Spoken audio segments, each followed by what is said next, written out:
다니엘서 2장 46절에서 49절입니다. 하나님께서는 어떤 일을 하실 때에 그 일의 결과도 중요하지만 그 일을 해나가는 데 있어서 그 사람이 가지고 있는 태도, 또 믿음의 사람다운 그런 과정, 이런 것들을 주님은 매우 주의 깊게 보시고, 또 주님만 그걸 보시는 것이 아니라 옆에 있는 사람들이 그것을 아주 유심히 봅니다. 그래서 그 말이 사실인지 아닌지, 진정성이 있는 건지, 그가 정말 그걸 믿고서 말하는 건지, 아니면 믿지 않고서 그렇게 하는 건지, 이제 그런 것들을 유심히 살펴보는 거예요. 하나님을 진실로 믿지 않으면서도 얼마든지 종교 생활이 가능합니다. 그런 생활을 오래도록 할 수도 있어요. 그래서 우리는 하나님 앞에 인정받는 것이 참 중요합니다. 성경에 나와 있는 바리새인들이나 사두개인 같은 사람들은 하나님을 믿지 않은 사람들이에요.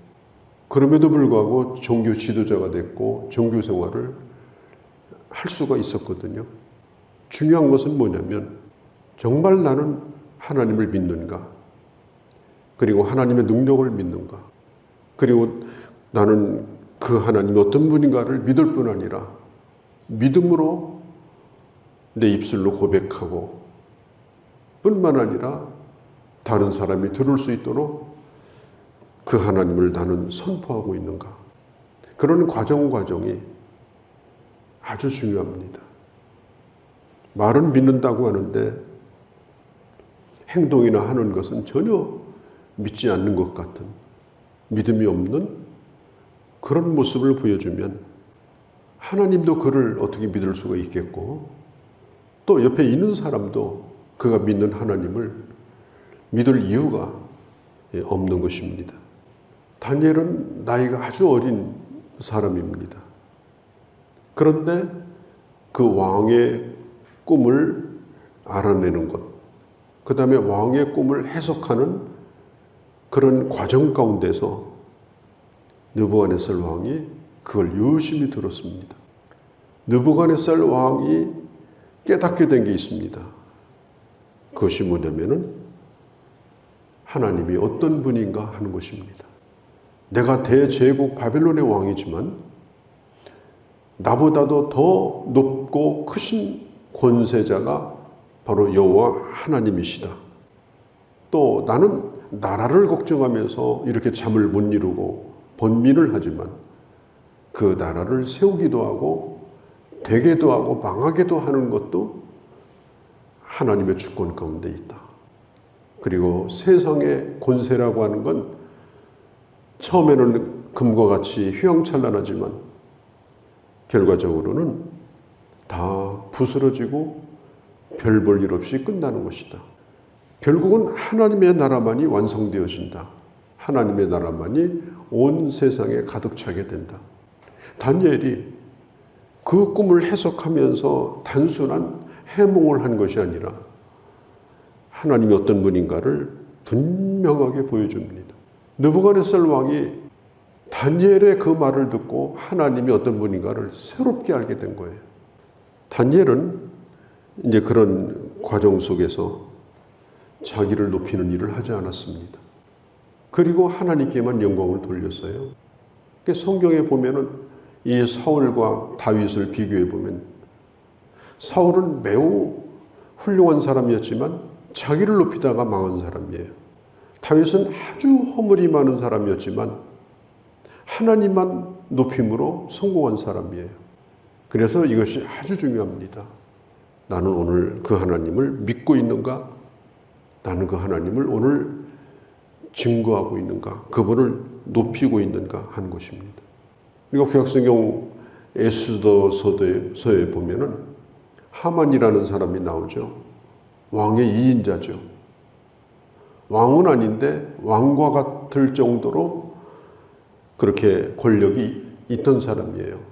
그런데 왕이 그렇게 인정을 해줬다 할지라도 자기가 자기 분수를 알고 겸손했으면 얼마나 좋겠어요. 오히려 왕의 머리에 앉아서 왕을 조종하려고 했습니다. 유대인들과 모르드게를 죽이려고 왕을 조종하다가 결국은 준비해 놓은 형틀에 자기가 매달려 죽은 거예요.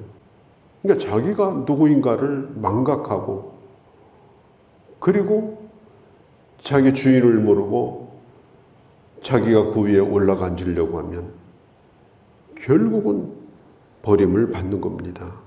우리가 하나님의 일을 하다 보면 참 부족한 사람들이지만 때로는 높임도 받고 때로는 인정도 받고, 내 능력은 하나밖에 안 되는데 10개가 되는 것처럼 사람들이 나를 과대평가하고 이럴 때도 얼마든지 있거든요. 그럴 때는 항상 내 자신이 누구인가를 알고 하나님이 누구인가를 증명해야 되는 것입니다. 사도행전 14장에 보면은 루스트라라고 하는 곳에서 사도 바울이 안전뱅이를 일으켰어요. 놀라운 기적이 일어났습니다. 그런데 그걸 보는 순간 사람들이 막 꽃다발을 갖고 오고 재물을 갖고 오고 그러면서 바울과 바나바 앞에다가 그걸 차려놓고 거기다 제사를 지내는 거예요. 완전히 바울과 바나바를 살아있는 신으로 만들어버린 겁니다. 그때 바울이 한 얘기가, 이것은 하나님이 하신 일이다.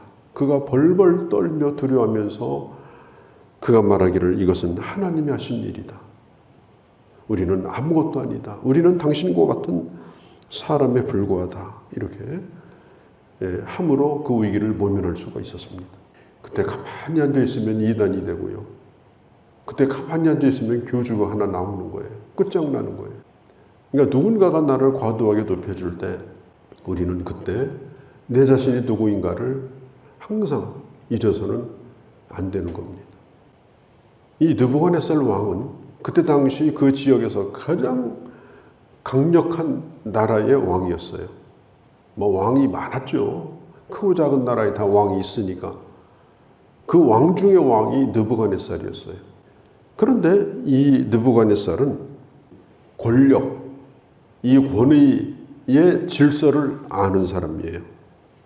자기가 왕이라 할지라도 자기보다 높은 분이 있으면 깨끗하게 엎드릴 줄 아는 그런 사람이었어요. 이게 아주 중요합니다.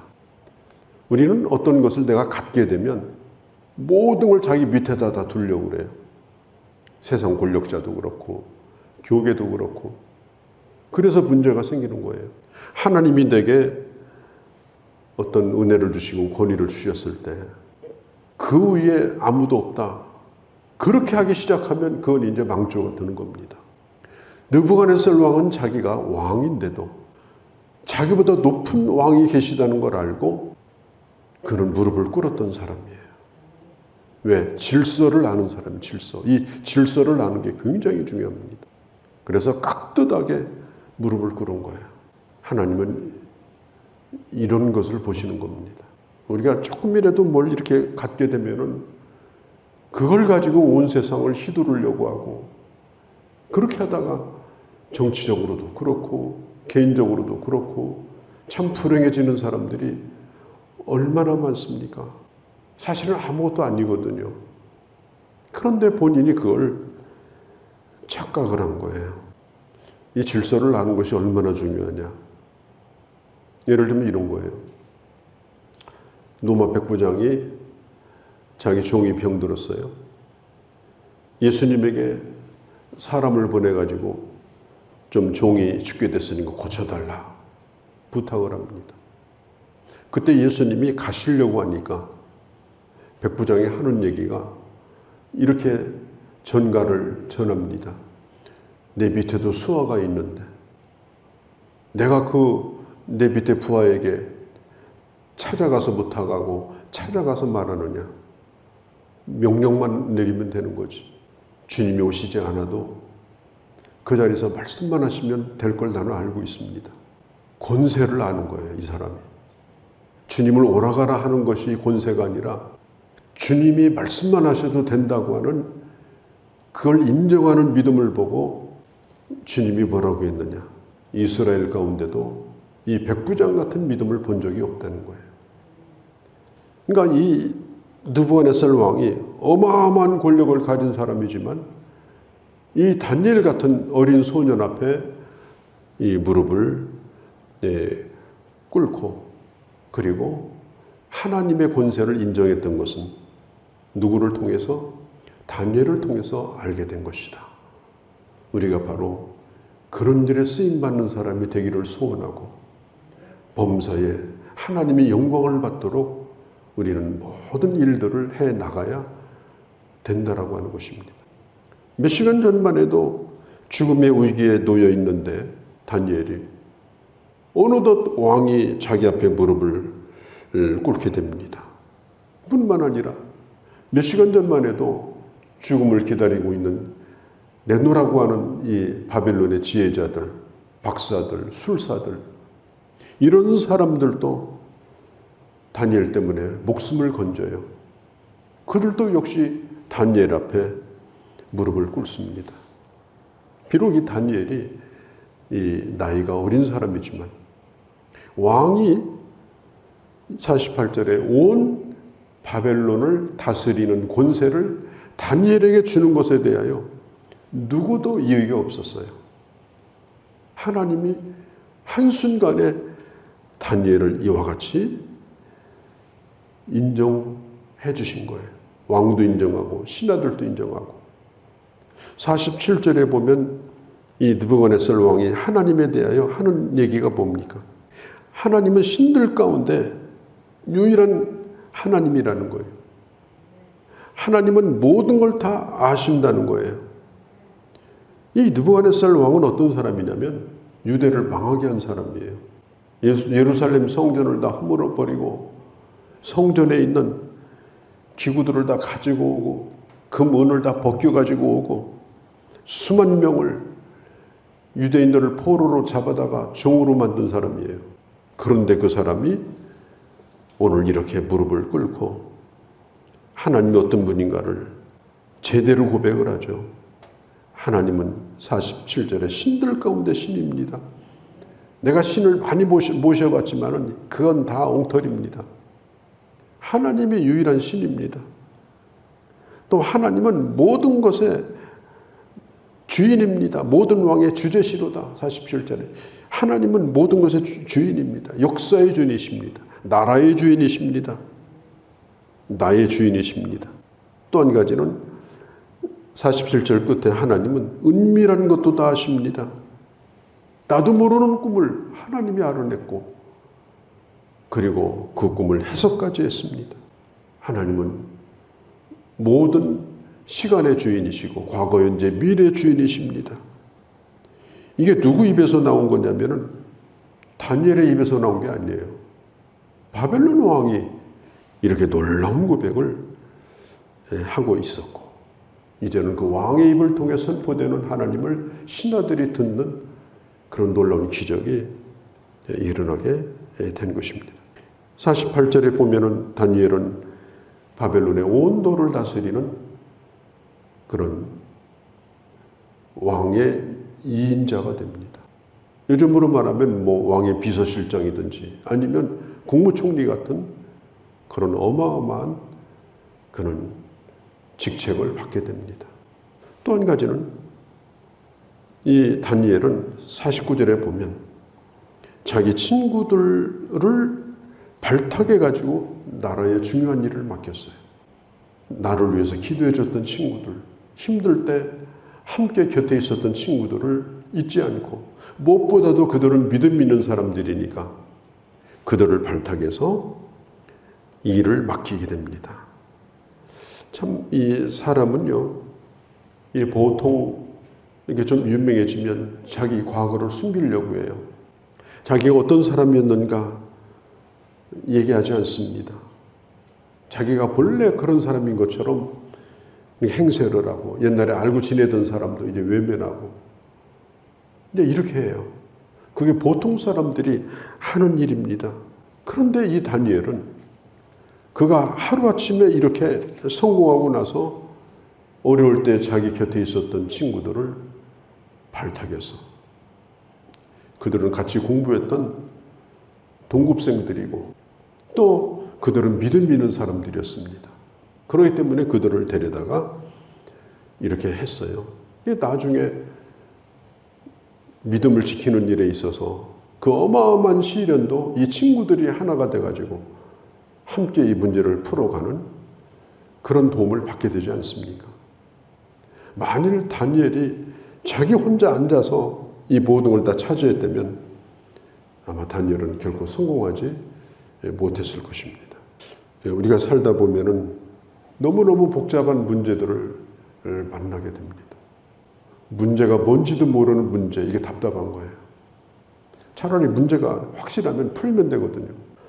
아무리 생각해도 문제가 뭔지를 모르겠어요. 그런데 문제는 문제예요. 이런 경우에는 너무 답답해요. 그런데 다니엘도 이런 위기를 맞았습니다. 그런데 결과적으로는 바벨론의 온 도를 다스리고 왕의 최측근이 되는 복을 받은 것입니다. 그러니까 문제가 내 앞에 있다고 하는 것이 이게 부정적인 것만은 아니에요.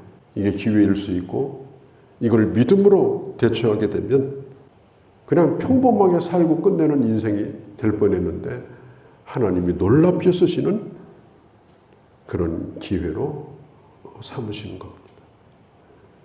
그러니까 박사들 앞에서 바벨론의 박사들 앞에서 내가 실력이 있다. 바벨론이 그 대제국 앞에서 지성인들에게 다니엘이 아무리 자기를 홍보해봐야 소용없어요. 누가 인정해줘요? 그런데 그들도 풀지 못하는 걸 풀어내고 왕 인정하니까 한 번에 다 끝나버린 거예요. 다니엘이 높임을 받는 일에 있어서 누구도 이의가 없는 그런 은혜를 받지 않습니까?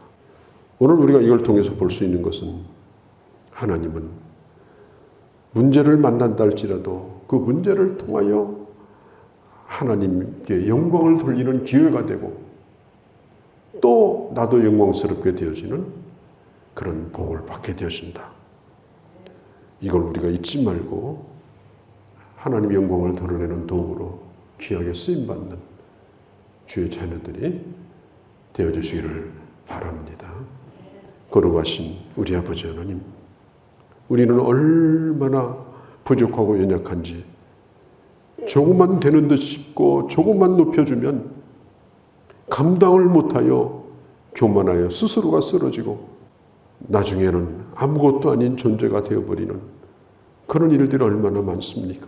하나님 아버지, 내게 주어진 모든 것들을 대처하는 과정도 나의 태도도 내 모습도 내 모든 것들이 하나님의 사람다워 하나님께 영광이 되어지고 그리고 결국은 하나님이 개입하심으로 인생 역전의 놀라운 역사를 이루시는 그 하나님의 능력을 믿고 아버지 저희들도 어떤 일이 있어도 또 어떤 곳에 있다 할지라도 하나님의 사람답게 하시고 그리고 하나님께 영광을 돌리며 또한 영광스러운 하나님의 자녀로 살아가는 저희 모두가 되게 하여 주시옵소서.